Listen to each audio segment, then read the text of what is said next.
Hello everyone, Valkyrie Profile released for PS4, PS5 this week, and I wanted to give you a breakdown of the port from a speedrunner's point of view. If you wanted a nice quick answer, just go buy it. It's very good, and I think it is a great port for anyone who hasn't played it yet. If you have the deluxe version of Valkyrie Elysium, you already have it for free. You'll have to go to the Valkyrie Profile lineup page on PSN and download it from there. Something we've always been asking for is a skip cutscene button. The mobile version has something similar where you can skip the opening cutscene of Vargrim, but we wanted to skip for every cutscene. Luckily, Square Enix listened to us very closely, and after all this time, we still don't have a skip cutscene button. Instead, they gave us a rewind button so we can speedrun even slower. They wanted us to take our time. The rewind button is going to be fantastic for my nice 8 to 15 hour speedruns that I plan to do by rewinding the same thing over and over. The rewind button does have some uses though. If you get into a fight you don't want to take, you can rewind out of it instead of being forced to complete it. A more practical use for it, however, is in the Tower of Lazard. The dragons guarding the gems are a mandatory fight. If your flee attempt fails, you'll have to watch through the attack animations. It's a pretty sizable time loss. It can also cost you Angel Curios if any happen to break.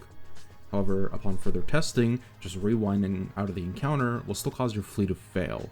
It seems like it determines it whenever you enter the room. So you could take the extra 2 seconds to go back out of the room and then re-enter the fight, and that's a pretty practical place to use the rewind feature. I've done some testing for rewinds in regards to spiritual concentration RNG, but rewinding to either the world map, the dungeon, to a different save file, those don't really seem to affect which spiritual concentration order you get, and it can be a pretty big time loss if you don't get the correct order. I'll do more testing on it later, but those are just my initial conclusions on how that works. Outside of Rewind, there are additional features in the PS4, PS5 version as well. You have options to make save states that you can quick save and quick load from. Personally, I haven't really found a use for this, but I'm sure something will come up eventually. The other settings are the visual settings. There are 3 video modes. You have default, retro, classic, and modern. As far as I can see, the only difference between default and modern is that modern is just a little bit darker. Retro classic adds scan lines and looks a bit more like you'd expect on a CRT. There's also an underscan options, but I haven't really touched those. Personally, I just sit on default. I don't really touch the other settings. One thing I wanted to mention as well is being able to use a PS4 controller to play. Personally, I prefer the PS2 controller, but everyone has their own preferences on it. I'm not quite sure if it's in the game or maybe it's a controller issue, but whenever you do any ladder hops, I definitely have to space out my inputs instead of being able to just mash jump and tap up and quickly grab the ladder.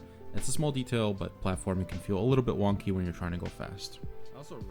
Another point on the controller, the start button is bound to the right side of your touchpad and the select button is bound to the left side of the touchpad. I found myself hitting start just out of habit of using a PS4 controller, and it ends up opening the rewind menu instead of doing things like spiritual concentration.